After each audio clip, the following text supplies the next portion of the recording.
আজ আমি এনেছি ফুলকপির রেসিপি। তো শুধু ফুলকপি নয়, এখানে আমি একটা ফুলকপি এরকম সাইজ করে কেটে নিয়েছি, সেই সাথে কিছুটা পনিরও আমি এখানে নিয়ে নিয়েছি। তো এই রান্নাটা শুরু করার আগে আমি একটা পেস্ট তৈরি করে নেব। এখানে আমি নিয়েছি 1 চামচ সাদা তিল, কিছুটা কাজু বাদাম আর 3টে কাঁচা লঙ্কা। দিয়ে দিলাম 4 টুকরো পনির।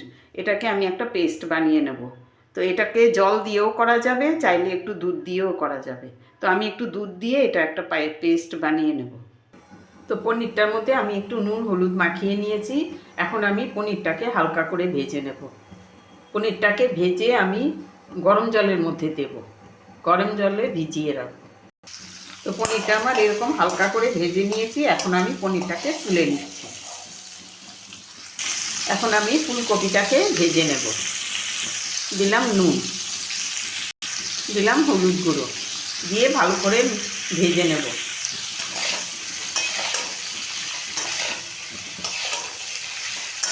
একটু লালচে করেই ভেজে নেব, গোল্ডেন ব্রাউন হওয়া পর্যন্ত একটু ভেজে নেব। ফুলকপিটাকেও ভেজে তুলে নিয়েছি তেলের মধ্যে।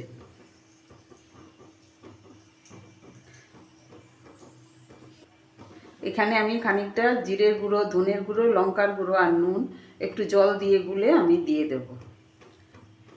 তো মশলাটাকে আমি গুলে নিলাম, এখন আমি তেলের মধ্যে দিয়ে দেব, দিয়ে ভালো করে কষিয়ে নেব।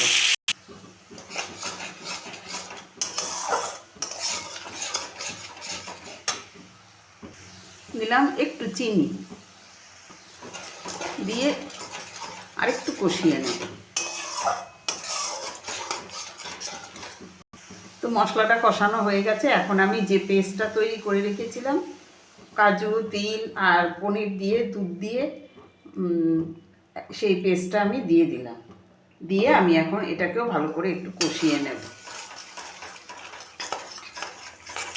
সেই জারটা ধুয়েও একটু জল দিলাম, দিয়ে আরও খানিকক্ষণ কষিয়ে নেব। মশলা কষানোর সাথে মটরশুঁটিও খানিকটা দিয়ে দিলাম, দিয়ে আরও কিছুক্ষণ কষিয়ে নেব।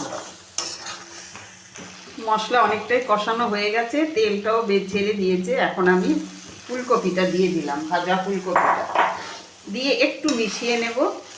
দিয়ে তারপরে আমি পনিরটা মেশাবো। এটা কিছুক্ষণ নেড়ে চেড়ে মিশিয়ে নেব। দিয়ে দেব পনিরটা, একদম জল সমেত আমি পনিরটা দিয়ে দিলাম। এটা আমি গরম জলে ভিজিয়ে রেখেছিলাম, ভেজে সেই জল সমেতই আমি পনিরটা দিয়ে দিলাম। দিয়ে এখন আমি কিছুক্ষণের জন্য ফুটিয়ে নেব। একটা ঢাকা দিয়ে দিলাম, কিছুক্ষণ ফুটিয়ে নেব। কিছুক্ষণের জন্য ফুটিয়ে নিয়েছি, ঢাকাটা আমি সরিয়ে দিলাম। রান্না আমার শেষের পথে। এখন আমি এখানে একটু গরম মশলার গুঁড়ো মেশাবো। দিলাম গরম মশলার গুঁড়োটাকে, দিয়ে একটু মিশিয়ে নেব।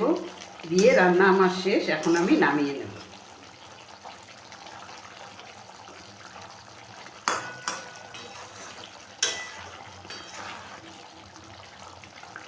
খুব আলতো হাতে আমি গরম মশলার গুঁড়োটা মিশিয়ে নিলাম।